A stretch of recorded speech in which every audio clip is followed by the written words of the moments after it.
Okay, Assalamualaikum. Okay. Hari ini cikgu nak fokus kepada penulisan bahagian A. Ini pun cikgu tengok hasil kerja murid yang hantar melalui Google Classroom, tugasan yang diberi setiap minggu. Cikgu tengok ada beberapa yang perlu diperbaikilah. Ada murid kata, cikgu, macam mana nak tulis ayat yang lengkap? Apa beza ayat tunggal dengan ayat majmuk? Okey, hari ni cikgu nak jelaskan kepada murid-murid. Nak dengar? Untuk penulisan ni, dia ada 3 bahagian. Bahagian A, bahagian B, bahagian C. Hari ni cikgu nak fokus pada bahagian A je. Kalau kamu dah boleh buat bahagian A, insya-Allah ulasan bahagian B boleh buat. Karangan bahagian C lagi senang. Okey.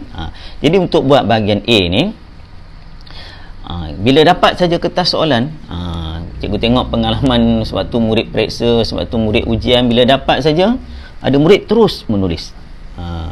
Ada murid dia buat rangka dulu, ada murid dia fikir dulu, ada murid dia terus tidur, tak tahu nak buat apa dan sebagainya. Jadi sebelum kita buat sesuatu, kita mesti ada rangka.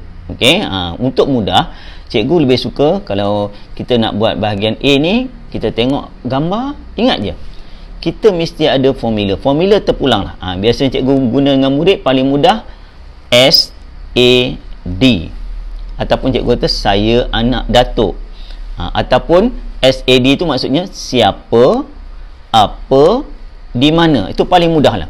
Okay, contoh, seorang murid sedang menyapu di dalam kelas.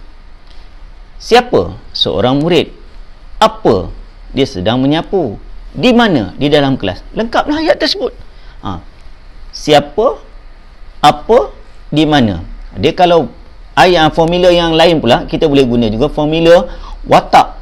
Okey, ataupun apa-apa formula terpulang pada murid. Okey, yang penting dalam ayat tersebut mesti ada orang buat, dia sedang buat apa keterangan dia buat. Kalau ayat tadi contohnya tak nak guna seorang murid sedang menyapu di dalam kelas, kita boleh tukar. Seorang murid sedang menyapu untuk membersihkan kelas, ataupun kita boleh gunakan nama. Contohnya, Abu sedang menyapu sampah di dalam kelas supaya kelasnya menjadi bersih. Tak ada masalah. Okey, boleh guna kata bilangan seorang ke, 2 orang ke, beberapa orang pun boleh, ataupun kita boleh letakkan nama. Okey, ada murid dia buat andaian begini. Okey, dia buat andaian jika ayat dia panjang, itu dia akan dapat markah yang penuh. Tidak. Yang penting ayat ni dia biar ringkas, tepat dan padat. Kita rujuk apa kehendak soalan.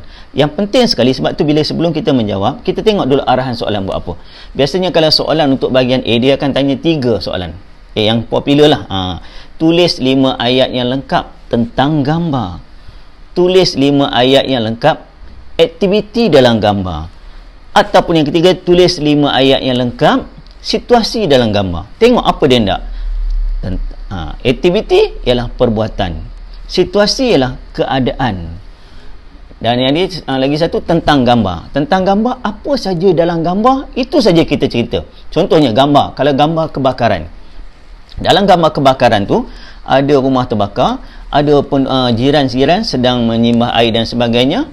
Itu je kita cerita. Jangan kata ada bomba. Pihak bomba telah memadam kebakaran. Walaupun secara logiknya bila kebakaran berlaku, bomba akan datang. Tapi kalau dalam gambar tak ada bomba, jangan kita tulis. Sebab tak ada kaitan dengan gambar. Rujuk apa yang ada dalam gambar. Okey? Itu antara perkara yang perlu kamu beri penekanan untuk membuat ayat bahagian A. Okey. Tadi cikgu dah bagi tahu, ada murid dia buat andaian begini. Dia kata kalau dia buat ayat yang panjang, dia akan dapat markah yang penuh. Cikgu buktikan begini ya. Contoh, ayat tadi tengok berapa. Cikgu lebih suka gunakan jari supaya murid faham. Okey, contoh ayat. Contohkanlah. Okey. Puan Maria melipat kain di ruang tamu. Ada 7. Siapa Puan Maria? Apa dia buat? Sedang melipat kain. Di mana? Di ruang tamu. Dah lengkap lah. SAD tadi. Siapa, apa, di mana dia buat. Ataupun apa yang sedang dia buat. Okey? Dah lengkap. Ayat yang panjang, tetapi ayat ni salah. Contoh, ada murid dia buat begini. Contoh, seorang wanita yang memakai baju berwarna biru dan memakai tudung berwarna merah serta memakai cermin mata hitam. Tengok sampai 17. Cikgu ulang balik semula. Ayat ni dikira salah, kamu dengar betul-betul lah. Seorang wanita yang memakai baju berwarna biru dan memakai tudung berwarna merah serta memakai cermin mata hitam. 17. Dia baru cerita tentang apa? Seorang wanita je. Cerita wanita tu pakai baju apa, tudung apa, pakai cermin mata. Sedangkan itu baru menunjukkan siapa. Perempuan tu tak buat apa pun. Tak ada lipat kain, tak ada buat apa. Tengok. 17 berbanding dengan yang pertama tadi, 17 lebih panjang. Kalau cikgu akan pangkah. Walaupun perkataannya ada 17. Sebab salah. Biar ayatnya pendek. Contoh, Ali sedang tidur. Dah lengkap dah. Ali siapa? Apa dia buat? Sedang tidur. Ayat tersebut walaupun pendek tetapi dah lengkap.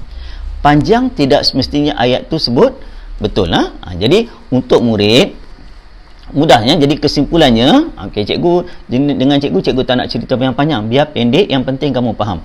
Untuk buat bahagian A ni, satu kita rujuk daripada gambar, yang kedua kita tengok soalan, arahan soalan suruh buat apa, yang ketiga ni kita semak balik semula. Kalau cikgu lebih galakkan murid buat antara 8 patah perkataan sampai 12 je, jangan sampai 20, nanti dia akan berulang-ulang. Okey, jadi bila dah habis buat latihan, sekarang ni peperiksaan dah tak ada, kamu duduk kat rumah, sebelum hantar tugasan pada guru, bila dah buat ayat tersebut, tengok balik semula. Takut-takut ada kesilapan ejaan, kesalahan dari segi ayat, struktur ayat dan sebagainya. Dah puas hati, baru kita hantar. Dalam periksa, dalam ujian, dah puas hati, dah semak ejaan, kadang-kadang kita tengok nak tulis yang Y-A-N-G, kita hanya eja Y-A-N. Nampak macam mudah, itu kita panggil kecuaian. Bila cikgu dah tanda nanti dah garis, oh salah ejaan, kamu akan menyesal. Okey? Jadi semak balik semula sebelum hantar. Jadi di sini cikgu ada bagi tugasan pada kamu. Okey, cikgu dah terangkan, cikgu bagi tugasan, cuba buat. Okey, kalau hari-hari buat satu berkaitan dengan gambar pun, lama-lama kita akan jadi mahir. Nanti bila cikgu bagi karangan bahagian C, lagi mudah. Okey, bahagian A ni buat 5 ayat saja. Okey, itu saja bagi cikgu. Jika ada apa-apa yang masih keliru, boleh tanya kepada cikgu. Okey, jumpa lagi. Bye.